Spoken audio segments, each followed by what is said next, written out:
प्रिय विद्यार्थी को नमस्कार। मैं रमन कुमार अपने चैनल में आपका स्वागत करता हूं। आज मैं लेकर आया हूं कक्षा 12वीं का इतिहास का अध्याय 8।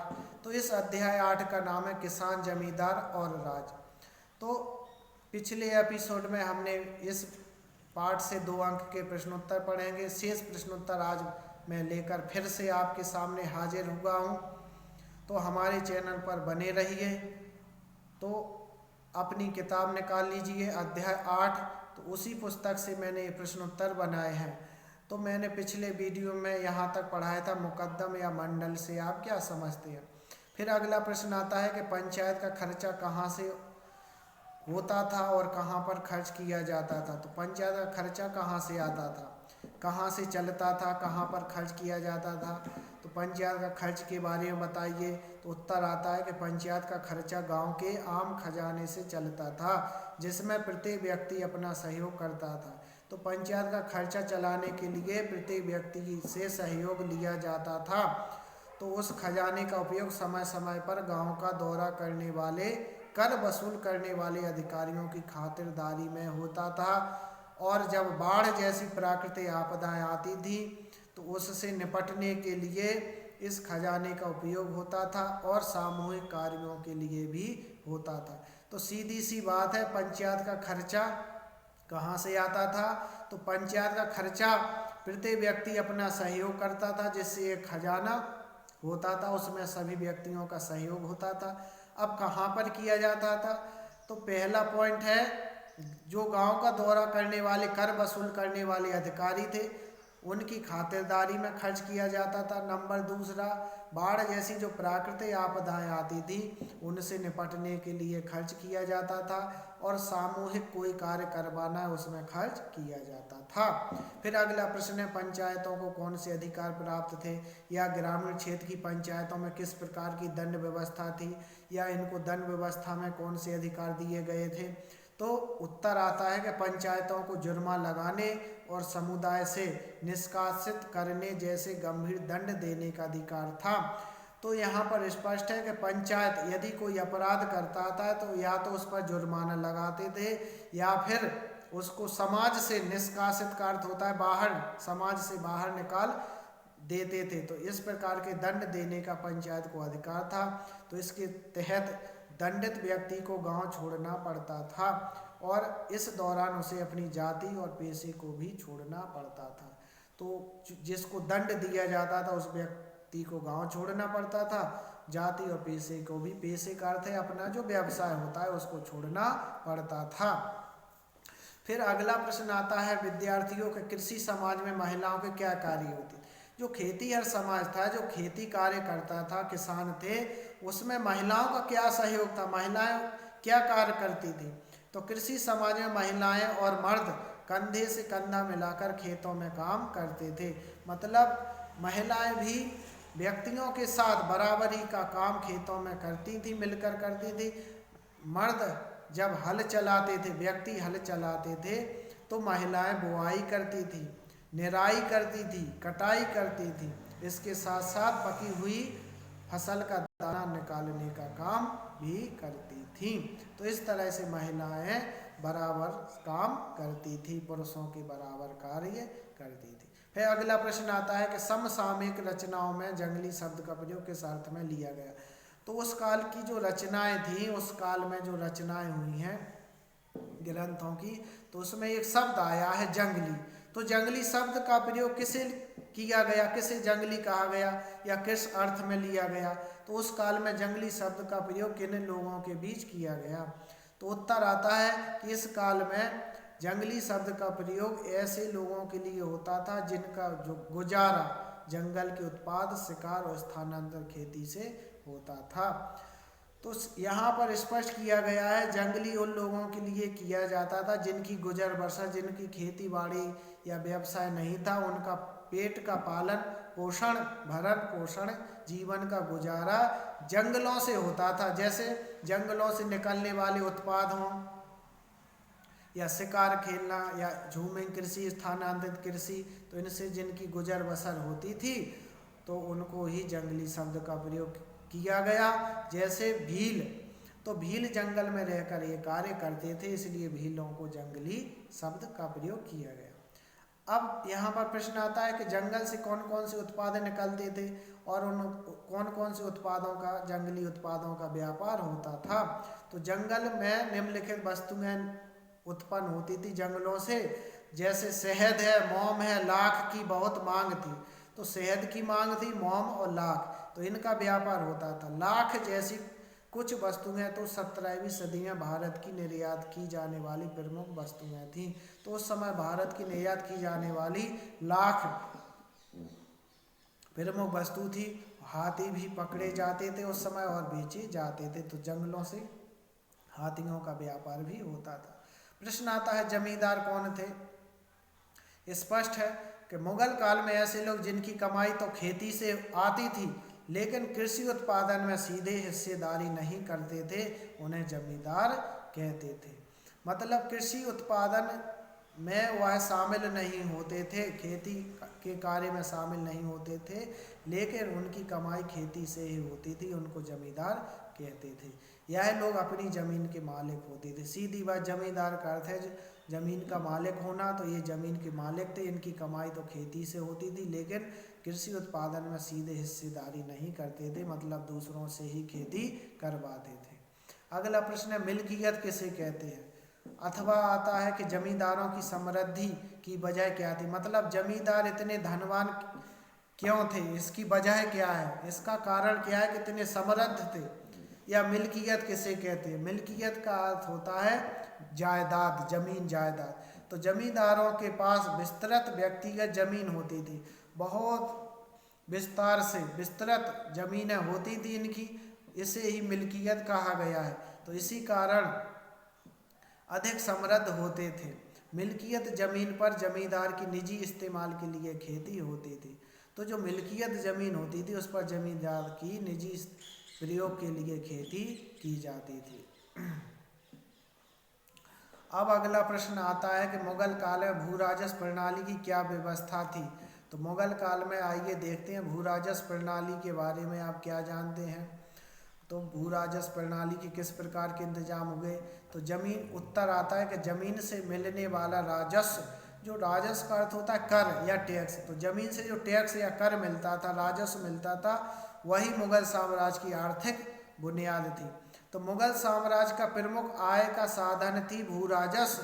तो भू राजस्व की व्यवस्था दो प्रकार की थी। पहला कर का निर्धारण, जो जमा रकम थी, तो जो जमा रकम थी वह कर का निर्धारण थी, तथा दूसरा वास्तविक वसूली की गई रकम। तो दो प्रकार की रकम थी, तो जो जमा रकम थी और दूसरी थी वास्तविक वसूली गई रकम। तो जो वसूली गई रकम थी और एक थी जमा रकम, तो जिसे हासिल रकम थी। तो वसूली जो जमा रकम थी वो कर का निर्धारण थी और जो वसूली गई रकम थी वो हासिल या प्राप्त रकम थी। तो इस तरह से दो प्रकार के इंतजाम किए थे भू राजस्व के। तो पहला था कर का निर्धारण, तो कर का निर्धारण होने से ये जमा रकम थी, और दूसरी थी हासिल रकम। हासिल मतलब प्राप्त रकम, तो ये प्राप्त रकम कहाँ से आई, वसूली की गई थी। तो इस प्रकार दो प्रकार का भू राजस्व के इंतजाम थे और इससे उनको आय का साधन प्राप्त होता था। फिर प्रश्न आता अमीन। अमीन का अर्थ बताइए। तो अमीन क्या है, एक मुलाजिम था जिसका कार्य था प्रांतों में राजकीय नियम कानून का पालन हो रहा है कि नहीं यह सुनिश्चित करना था। तो अमीन एक मुलाजिम था। तो अमीन एक मुलाजिम का मतलब एक कर्मचारी था, कर्मचारी का पद होता था अमीन। तो इसका काम क्या था, तो यह प्रांतों में छोटे छोटे जो क्षेत्र प्रांत थे, राज्य थे, उनमें जाकर यह देखता था, निश्चित करता था कि राजाओं के अनुसार जो नियम कानून बने हैं उनका उनके अनुसार पालन हो रहा है या नहीं। फिर अगला प्रश्न आता है मनसबदारी व्यवस्था किसे कहते हैं। तो मनसबदारी व्यवस्था क्या है। तो मुगल कालीन प्रशासनिक व्यवस्था में राज्य के सैनिक व नागरिक मामलों की जिम्मेदारी देखने वाली व्यवस्था को मनसबदारी व्यवस्था कहते थे। तो ये मनसबदारी व्यवस्था एक ऐसी व्यवस्था थी जो राज्य के सैनिक और नागरिक मामलों की जिम्मेदारी देखने वाली व्यवस्था होती थी। ये सैनिकों की जिम्मेदारी देखती थी और नागरिकों के जो मामले होते थे उनको निपटाती थी। तो इस पर दो प्रकार की जिम्मेदारी थी। किस पर थी? मनसबदारी व्यवस्था में। तो मनसबदारी व्यवस्था में दो प्रकार की जिम्मेदारी देखनी पड़ती थी। एक जिम्मेदारी थी सैनिक व्यवस्था की और दूसरी नागरिक मामलों की। नागरिकों को कोई समस्या तो नहीं है, इस प्रकार से दो प्रकार की व्यवस्थाएं ये देखती थी। मनसबदारी व्यवस्था कहा गया है। समय समय पर ये उनका तबादला भी किया जाता। तो मनसबदारी व्यवस्था में मनसबदार जो अधिकारी होता था उसका स्थानांतरण या तबादला भी होता था। फिर अगला प्रश्न आता है कि अकबर के शासन में भूमि का वर्गीकरण या भूमि का किस प्रकार विभाजन किया गया। तो मुगल काल में भूमि को कितने भागों में बांटा गया। तो मैंने 4 प्रकार की भूमि थी तो चारों को ले लिया। दो प्रकार की पूछ सकते हैं। तो ये 4 प्रकार की भूमियाँ अलग अलग है। जैसे प्रश्न आ सकता है कि पोलज भूमि क्या है, परौती भूमि क्या है, चचर भूमि क्या है, बंजर भूमि क्या है। तो भूमि को 4 भागों में बांटा था। तो पहली प्रकार की भूमि आती है पोलज। तो पोलज भूमि क्या है? वह है भूमि जिसमें एक के बाद हर फसल की सालाना खेती होती थी। तो एक के बाद एक हर फसल की सालाना खेती होती थी, मतलब एक के बाद एक प्रत्येक फसल की सालाना खेती। तो एक साल में एक फसल के बाद दूसरी फसल, मतलब फसल के बाद फसल की खेती होती थी और यह कभी खाली नहीं छोड़ा जाता था। इस जमीन को कभी खाली नहीं छोड़ा जाता था, मतलब लगातार फसल के बाद फसल, फसल के बाद फसल लगातार खेती होती थी। इसमें कोई गैप नहीं किया जाता था। उसको पोलज जमीन कहते हैं। परौती जमीन क्या है? परौती जमीन ऐसी जमीन है कि कुछ दिनों के लिए इसमें खेती करना रोक दिया जाता था। इस खेती नहीं करते थे, खेती कर ली फिर उसको छोड़ दी कुछ दिनों के लिए, कुछ साल के लिए, जिसमें वह जमीन फिर से उपजाऊ हो सके। तो पोलज जमीन सबसे अधिक उपजाऊ होती थी, परौती जमीन कम उपजाऊ होती थी। इसलिए एक बार खेती करने के बाद इसमें कुछ दिनों के लिए खेती नहीं की जाती थी जिससे वह उपजाऊ हो सके। चचर भूमि क्या है? वह भूमि जो 3 या 4 वर्षों तक खाली रहती थी, मतलब 3-4 साल के बाद इसमें फसल उगाई जाती थी, उसको चचर भूमि कहते हैं। बंजर भूमि आप जानते हो वह सबसे कम उपजाऊ होती है। इस जमीन पर 5 साल या उससे अधिक सालों से खेती नहीं की गई, उसको बंजर भूमि कहते हैं। फिर अगला प्रश्न आता है भारत में किस वजह से व्यापार में तेजी आई, या भारत में तेजी से व्यापार क्या होगा, भारत में किस प्रकार चांदी का बहाव होगा। तो खोजी यात्रियों से और नई दुनिया के खुलने से यूरोप के साथ भारत के व्यापार में काफी विस्तार हुआ। तो जब यात्री आए व्यापार के लिए, उन्होंने भारत की खोज की। तो खोजी यात्रियों से जब आए तो नए नए दुनिया के देशों का पता चला, इसलिए कहा है नई दुनिया के खुलने से यूरोप के साथ भारत के व्यापार में तेजी से विस्तार हुआ। इस कारण एशिया में अधिक मात्रा में चांदी का आयात हुआ। तो विदेशों से भारी मात्रा में भारत में चांदी आई, इसलिए इसको कहते हैं चांदी का बहाव। तो इसलिए भारी मात्रा में चांदी का आयात होता था। तो इस तरह व्यापार में तेजी आई। फिर अगला प्रश्न आता है कि मुगल काल में किसान और कृषि के बारे में जानकारी बताइए। कि मुगल काल में किसान और कृषि के बारे में यदि हम जानकारी लें तो वो कौन से साधन हैं जिनसे हमें कृषि और किसान के बारे में जानकारी प्राप्त होती है।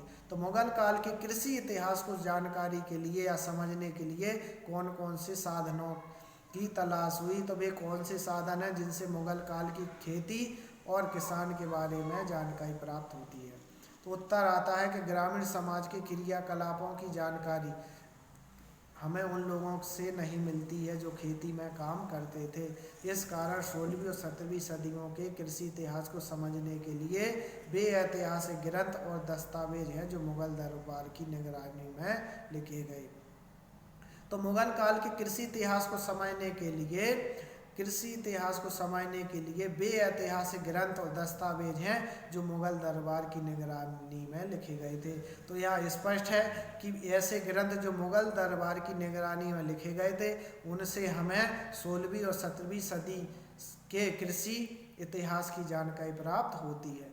तो मुगल दरबार की निगरानी में लिखे गए दस्तावेज और ऐतिहासिक जो ग्रंथ थे इन्हीं से ही हमें कृषि इतिहास या कृषि और किसानों के बारे में प्रमुख और सही जानकारी प्राप्त होती है। अगला और आखिरी प्रश्न है, छोटा गणराज्य से क्या तात्पर्य? 19वीं सदी के कुछ अंग्रेज अफसरों ने भारतीय गांव को एक ऐसे छोटे गणराज्य के रूप में देखा जहां लोग सामूहिक स्तर पर भाईचारे के साथ संसाधनों और श्रम का बंटवारा करते थे। तो इस तरह से इसे ही छोटा गणराज्य कहा गया है। तो 19वीं सदी में अंग्रेज अफसरों ने गांव को छोटा गणराज्य कहा है। तो ऐसे छोटे गणराज्य थे, इन छोटे छोटे गांव में सामूहिक स्तर पर भाईचारे के साथ रहते थे और बिना विवाद के ही भाईचारे के साथ अपने संसाधनों और श्रम का बंटवारा करते थे। इसे ही छोटा गणराज्य अंग्रेजों ने कहा है। तो इस एपिसोड में आज इतना ही। अगले एपिसोड में फिर मिलेंगे और ये पाठ समाप्त होता है। अब अगला अध्याय लेकर हम फिर उपस्थित होंगे। तब तक के लिए विद्यार्थियों नमस्कार।